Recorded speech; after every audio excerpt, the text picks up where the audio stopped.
ucap syukur. Yang percaya katakan amin. Shalom Bapak Ibu Saudara. Nah Bapak Ibu Saudara, kita akan membuka di dalam Lukas pasal 4 ayat 31 sampai yang ke-37. Lukas pasal 4 ayat 31, pasal 4 ayat 31 sampai yang ke-37. Lukas pasal 4 ayat 31, sebuah kota di Galilea lalu mengajar di situ pada hari-hari Sabat. Sebuah kota di Galilea lalu mengajar di situ pada hari-hari Sabat. Sebuah kota di Galilea lalu mengajar di situ pada hari-hari Sabat. Sama sekali tidak menyakitinya. Sama sekali tidak menyakitinya.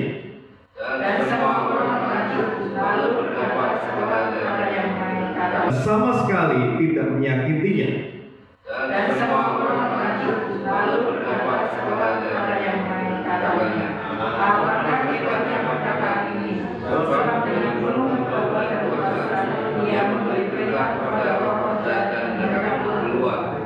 Dan tersebarlah berita tentang dia di mana-mana di daerah itu. Nah Bapak Ibu Saudara, kalau kita tahu, setiap kita tahu bahwa gereja Tuhan dipakai untuk Tuhan, untuk setiap gereja itu menyebarkan Yesus ke tempat manapun Bapak Ibu Saudara. Nah kalau kita tahu bahwa di dalam yang namanya kehidupan sebuah gereja, yaitu misinya atau visinya adalah menyebarkan Yesus atau memberitakan Yesus, kita harus tahu bahwa Yesus itu sendiri juga harus hidup di dalam sebuah gereja itu. Kalau kita mengerti, waktu Yesus melayani itu ke dalam dunia ini, itu memberikan teladan atau contoh bagi kita murid-muridnya. Mengerti, waktu Yesus melayani itu ke dalam dunia ini, itu memberikan teladan atau contoh bagi kita murid-muridnya. Kita di sini mencontoh atau meneladani yang namanya Yesus Bapak Ibu Saudara. Dikatakan di situ bahwa di ayat situ katanya tersebarlah berita tentang dia. Kenapa bisa tersebar? Karena ada satu yang dia lakukan yang membuat orang yang takjub kepada pelayanannya Yesus Bapak Ibu Saudara. Kenapa mereka bisa takjub akan pelayanan Tuhan? Karena dikatakan bahwa Tuhan itu bukan cuma memberitakan kebenaran, tetapi dia memberitakan kebenaran itu dengan yang namanya kuasa Bapak Ibu Saudara. Dia memberitakan kebenaran dengan sebuah kuasa. Jadi kalau kita tahu hal yang harus kita lakukan di dalam kehidupan ini Bapak Ibu Saudara, kehidupan kekristenan bukan cuma bicara tentang kasih, bukan bicara tentang kebenaran, tapi juga tentang kuasa. Makanya kita tahu bahwa visi kita tempat ini, kita akan mengalami yang namanya kasih, kita mengalami kebenaran, tapi kita juga akan mengalami yang namanya kuasa. Makanya kita tahu bahwa visi kita tempat ini, kita akan mengalami yang namanya kasih, kita mengalami kebenaran, tapi kita juga akan mengalami yang namanya kuasa. Kalau kita mengatakan kita murid, tapi kita tidak melakukan, itu namanya kita bukan murid Bapak Ibu Saudara. Seorang murid pasti melakukan apa yang dikatakan oleh gurunya. Karena kita adalah murid Tuhan. Karena Tuhan tidak pernah mengatakan pergilah jadikan semua bangsa jemaatku, tetapi Tuhan mengatakan jadikan semua bangsa itu muridku. Bapak Ibu Saudara, kalau kita murid Tuhan, kita harus melakukan pelayanan atau ministry, atau kita melakukan apa yang Tuhan lakukan juga. Kalau Tuhan melayani bukan cuma dengan kasih, tapi juga dengan kebenaran, tapi juga dengan kuasa, kita pun akan diluruskan Bapak Ibu Saudara. Amin. Dan saya kalau Tuhan melayani bukan cuma dengan kasih, tapi juga dengan kebenaran, tapi juga dengan kuasa, kita pun akan diluruskan Bapak Ibu Saudara. Amin.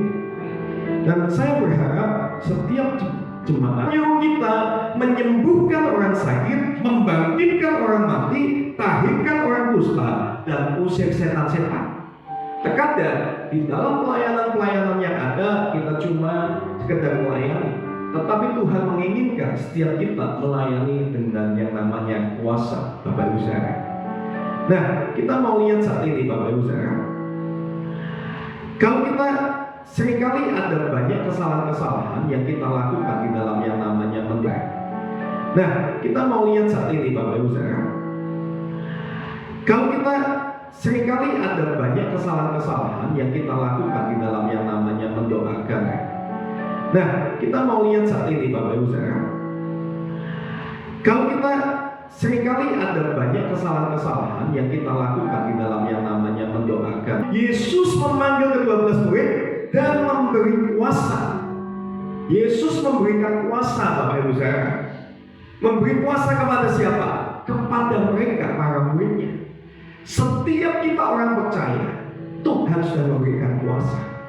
Tapi kadang kita tidak sadar bahwa kita punya kuasa dari Tuhan itu Bapak Ibu Saudara. Nah, kita mau lihat di Kisah Rasul 1 ayat 8. Ya, sama-sama membaca hari itu Bapak Ibu Saudara. Nah, kita mau lihat di Kisah Rasul 1 ayat 8. Ya, sama-sama membaca ayat ya, jangan yang lain-lain, kita baca ayat. Kisah Rasul 1 ayat 8. Tetapi kamu akan menerima kuasa kalau Roh Kudus turun ke atas kamu, dan kamu akan menjadi saksi. Yang lain-lain, kita baca ayat. Kisah Rasul 1 ayat 8. Tetapi kamu akan menerima kuasa kalau Roh Kudus turun ke atas kamu, dan kamu akan menjadi saksi, supaya orang itu untuk disembuhkan. Tapi kita itu sudah punya otoritas atau kuasa. Jadi kita harus tahu bagaimana mendoakan orang sakit Bapak Ibu Saudara. Kadang waktu kita mendoakan orang sakit, seringkali ya memang ada dua tipe. Yang pertama, orang mendoakan orang sakit dengan cara meminta. Tuhan, aku minta supaya bapak ini disembuhkan. Tuhan, aku minta supaya ibu ini disembuhkan. Tetapi kalau kita pelajari lebih detail, waktu murid itu disuruh, itu dikatakan gini, berdoalah dan minta kepada Bapamu untuk orang itu disembuhkan. Berdoalah dan minta kepada Bapamu untuk orang itu disembuhkan. Berdoalah dan minta kepada Bapamu supaya orang-orang dilepaskan. Tuhan tidak mengatakan seperti itu, tapi Tuhan katakan, sembuhkanlah orang sakit, lepaskanlah orang yang terikat, sembuhkanlah orang-orang kusta, bangkitkanlah orang mati.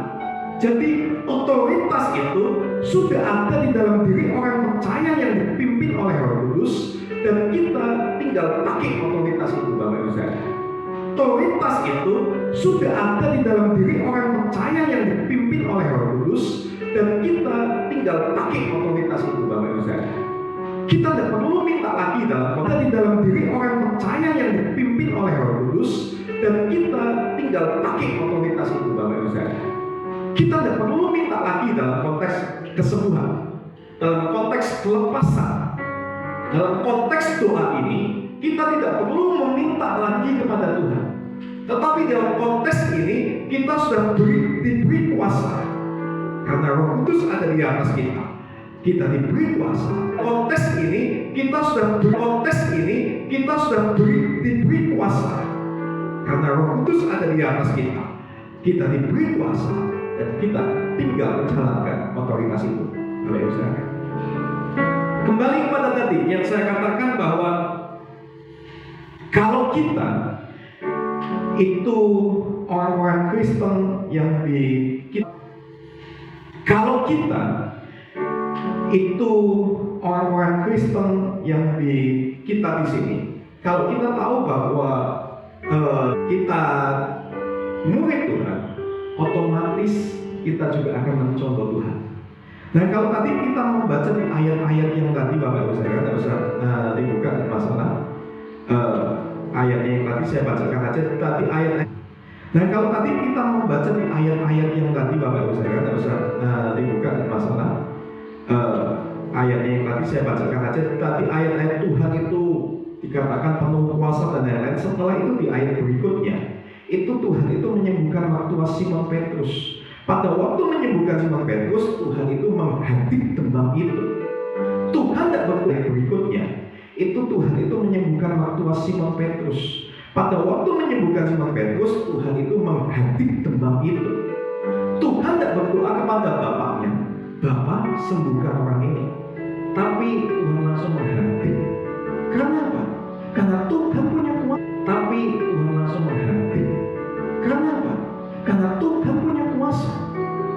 pertanyaannya, apakah kita punya kuasa? Tapi Tuhan langsung menghenti. Karena apa?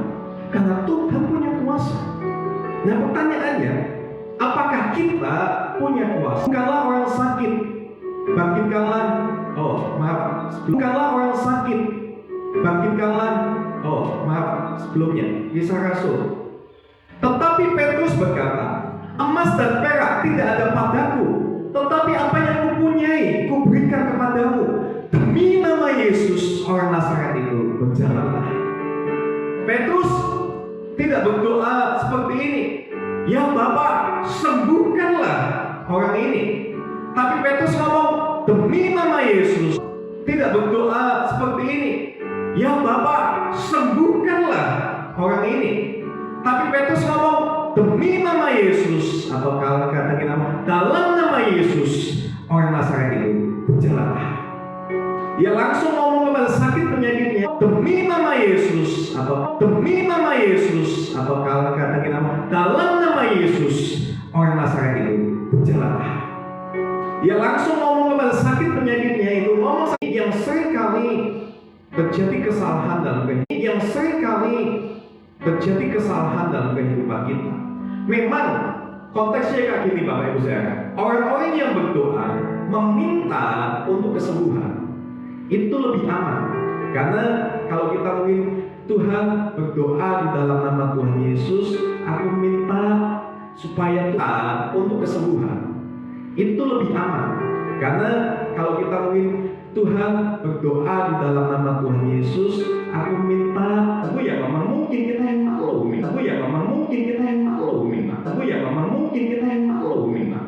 tapi memang kita serahkan untuk hasilnya kepada Tuhan. Tetapi konteks ini, Tuhan ingin kita berjalan dengan iman. Memang mungkin kita yang malu, tapi memang kita serahkan untuk hasilnya kepada Tuhan. Tetapi konteks ini, Tuhan ingin kita berjalan dengan iman. Ya, karena kuasa kesembuhan dan juga kelepasan ingin kita berjalan dengan iman. Ya, karena kuasa kesembuhan dan juga kelepasan itu juga disertai dengan kuasa iman juga. Amin. Bapak ingin kita berjalan dengan iman. Ya, karena kuasa kesembuhan dan juga kelepasan itu juga disertai dengan kuasa iman juga. Amin. Bapak Ibu saudara. Nah kita mau belajar. Ya, karena kuasa kesembuhan dan juga kelepasan itu juga disertai dengan kuasa iman juga. Amin Bapak Ibu saudara. Nah kita mau belajar dengan cuma-cuma. Bapak Ibu saudara, yang tadi ayat yang pertama tadi, kata-kata kalimat pertama, Tuhan menginginkan setiap kita muridnya, bukan cuma pendeta ya, tapi kita murid, semuanya kita murid, untuk kita berjalan dengan kuasa. Jadi pelayanan kita harus pelayanan dengan kuasa. Setiap kita murid Tuhan harus pelayanan dengan kuasa. Bukan cuma pendeta, saya katakan, tapi semua kita harus berjalan dalam pelayanan kuasa. Nah, tetapi waktu kita melayani dengan kuasa, saya rasa gini loh, bukan cuma mungkin pendeta. Waktu orang mungkin main keyboard sendiri pun, kalau dia bisa menyalurkan kuasa itu, orang pun akan dijamah Bapak Ibu saya. Beberapa orang pada waktu saya dulu di Salatiga, ada orang-orang yang asyir, itu mereka di depan, tapi mereka memang intim dengan Tuhan. Ada satu orang itu datang Bapak Ibu saya, orang baru. Waktu disalami dia merasakan damai sejahtera Tuhan. Dia nangis cuma waktu disalami itu aja Bapak Ibu saudara. Itulah berjalan pelayanan dengan kuasa Bapak Ibu saudara. Kadang kita tidak melayani, kita cuma melayani ya santai-santai, asyik ya santai-santai, keyboard santai-santai, WL ya santai-santai, saya ngomong semuanya. Kadang kita melayani dengan santai-santai, tapi saya minta untuk kita pelayanan dengan kuasa. Bahkan saya mengalami sendiri di Salatiga. Seorang worship leader, waktu itu teman saya namanya Ati. Nah, dia seorang cowok yang gondrong kayak gitu kan, tapi dia dekat sama Tuhan. Pada waktu dia melayani WL, itu ada satu orang itu datang dari Jogja, tapi kayak cowok ternyata cewek. Itu waktu dia nyanyi lagu penyembahan saja, satu orang ini ternyata kepental 3 meteran dari ke belakang. Kita bingung, ini orang kenapa? Ternyata setelah dia kepental, dia keluar, dia muntah darah, dia dari gereja setan Bapak Ibu saudara. Awalnya kita semua tidak tahu dia nyamar dari cewek, jadi foto kayak gitu, kayak cowok kayak gitu. Ternyata dia cewek, dia nyamar kayak gitu. Dan ternyata dia ketua youth dari gereja setan di Jogja. Kalau waktu itu kita tahu WL-nya, Tuhan tidak berakhir dengan kuasa, mungkin tidak ketawa. Tapi oleh karena seorang tunggal yang punya harapan dengan kuasa, itu ketawa, Bapak Ibu saudara. Amin. Saya rasa mau pelayanan apapun, kita harus melayani dengan kuasa juga. Tapi oleh karena seorang tunggal yang punya harapan dengan kuasa, itu ketawa, Bapak Ibu saudara. Amin. Saya rasa mau pelayanan apapun, kita harus melayani dengan kuasa juga. Amin. Nah, Bapak Ibu saudara, tapi kita tahu bahwa kita harus melayani dengan kebenaran, kasih, dan kuasa. Tapi ada satu juga yang perlu kita perhatikan di sini, Bapak Ibu saudara. Kamu telah memperolehnya dengan cuma-cuma. Karena itu berikanlah dengan cuma-cuma. Maksudnya apa, Bapak Ibu saudara? Maksudnya adalah kadang kita pelayanan, kita punya talenta yang Tuhan kasih, tapi kita tidak kasih dengan cuma-cuma. Kita mungkin punya talenta di dalam musik, tapi kita jual talenta kita. Kita mungkin punya pelayanan di dalam masalah yang lain-lain, tapi kita jual talenta kita. Tuhan katakan sama muridnya, kamu punya karunia kesembuhan, kamu punya karunia ini, kamu punya talenta apapun, kamu dapatkan dengan cuma-cuma, berikan dengan cuma-cuma. Kita tahu bahwa beberapa waktu ini masih ada banyak hal pendeta-pendeta bahkan mendoakan orang pun itu harus membayar uang lebih dulu. Ada kisah nyatanya juga, Bapak Ibu saudara, bahwa beberapa pendeta-pendeta itu mau mendoakan kesembuhan, mendoakan kelepasan, dia harus membayar sekian juta lebih dulu. Nah, Tuhan pada waktu saya persiapan, tapi kenapa bisa pas? Tuhan mengatakan kamu telah memperolehnya dengan cuma-cuma, karena itu berikanlah dengan cuma-cuma. Jadi waktu kita mendoakan, yang kita doakan dengan cuma-cuma, jangan dengan tarif. Waktu kita pelayanan pun kita tuh pelayanan dengan cuma-cuma, jangan dengan tarif, karena itu semua milik Tuhan. Kalaupun ada orang yang memberi, itu bukan oleh karena kita memintanya, Bapak Ibu saudara. Tetapi kalau kita pada waktu mau memberikan pelayanan itu, tapi kita meminta, Tuhan tidak suka. Makanya Tuhan juga pernah mengatakan, bahkan di dalam yang namanya kejemaatan atau apa, itu Tuhan waktu itu datang di satu tempat. Lalu orang itu mengatakan, Tuhan, kapan kamu datang ke tempat ini? Lalu Tuhan tegur, kamu datang kepada saya bukan oleh karena tanda-tanda aku Mesias, tetapi kamu datang kepada saya karena kamu telah melihat aku membuat roti. Kamu datang oleh karena kamu menginginkan roti itu, bukan kamu menginginkan dirimu.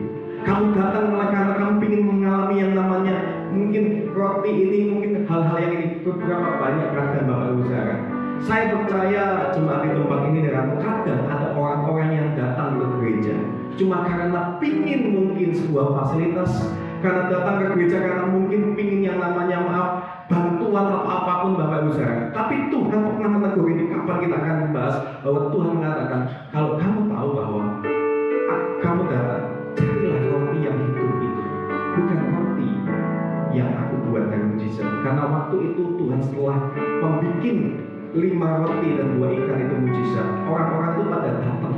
Karena datang bukan karena pribadi Yesusnya, datang karena pingin berkatnya saja. Berapa banyak gereja Tuhan dijadikan seperti gunung kami. Orang datang cuma karena pingin kaya. Orang datang ke gereja karena pingin uang banyak. Orang datang ke gereja cuma pingin mungkin dilunaskan hutangnya dan lain-lain.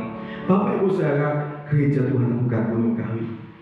Saya percaya Tuhan tetap sayang sama kita, tetapi jangan dengan motivasi itu kita datang. Datanglah karena pribadi Yesus. Permasalahan hutang dan lain-lain Tuhan akan bisa selesaikan. Tapi motivasi utama kita dalam pelayanan adalah Tuhan itu sendiri, bukan yang lainnya. Amin, Bapak Ibu saudara. Nah, kalau motivasi saya pelayanan tidak dengan cuma-cuma, saya sudah bisa pastikan, Bapak Ibu saudara, saya tidak akan mengembalakan tempat ini. Saya pasti saya akan di satu tempat yang dimana saya akan digaji dengan banyak dan saya akan lebih enak, Bapak Ibu saudara. Kalau motivasi saya bukan untuk Tuhan. Nah, saya akan ceritakan satu cerita untuk menutup ini, Bapak Ibu saudara. Ada di India seorang pencuri. Nah, ada suatu orang ini dia mencuri. Waktu dia mencuri di India, ternyata dia ingin menghidupi kehidupannya dengan cara mencuri. Waktu dia mencuri itu Bapak Ibu Saudara, ternyata Bapak Ibu Saudara dia ketahuan. Lalu dia dikejar-kejar sama masyarakat India kayak gitu. Dia dikejar-kejar. Tapi kan dia bingung dia harus kemana gitu kan.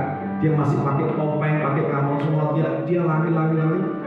Dia bingung mau sembunyi di mana. Ternyata dia lihat ada satu pohon besar, dan di pohon itu ada kayak sajen-sajen Bapak Ibu Saudara. Lalu dia punya pemikiran, aku tapi kalau di sini tetap ketahuan.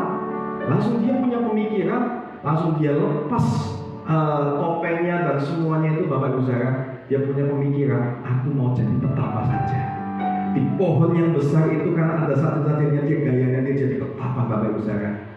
Waktu itu masyarakat sekitar bingung cari dia, dan dia cuma lihat loh ada satu petapa di sini.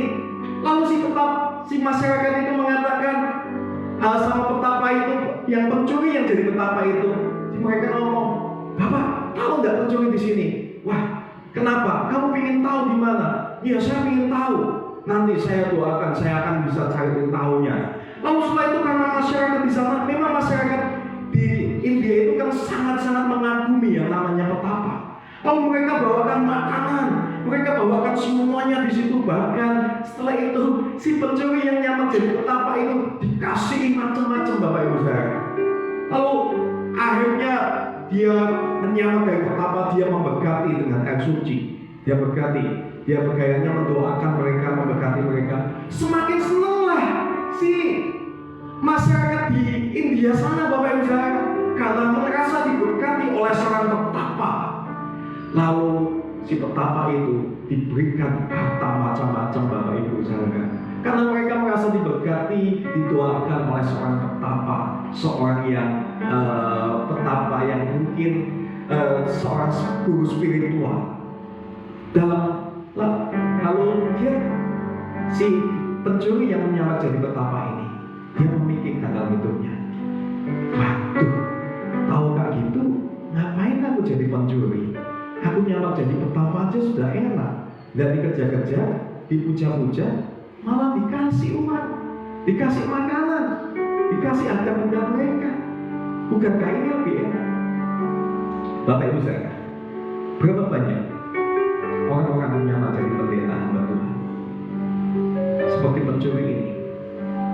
Mereka menyamar pada mereka adalah pencuri. Mereka menyamar, mereka tidak melayani dengan cuma-cuma karena ada motivasi-motivasi tertentu. Dan berapa banyak kadang kita tidak ngomong pendeta juga, tapi kita sebagai jemaat Tuhan, kita melayani, tapi kita ada motivasi-motivasi tertentu. Makanya belajar dari seorang pencuri ini, mereka mengatakan kayaknya enak ya. Berapa banyak orang-orang yang mungkin memakai KTP-nya sebagai pendeta, berapa banyak orang-orang yang memakai mungkin labelnya sebagai pelayan Tuhan. Mereka akhirnya memakai label-label itu untuk mereka mungkin mendapatkan uang dengan seenaknya Bapak Ibu Saudara. Lewat kita tahu tentang cerita pencuri ini, kita tahu juga bukan cuma di India, ada di banyak negara orang-orang menyamar jadi petapa-petapa, atau orang menyamar jadi pendeta atau pelayan Tuhan. Untuk apa? Mendapatkan hal-hal yang dia inginkan. Tuhan mengatakan, kalau kamu diberikan dengan cuma-cuma, layanilah juga dengan cuma-cuma. Amin. Mari Bapak Ibu Saudara, kita melayani dengan kuasa, dan tapi kita juga melayani dengan hati yang tulus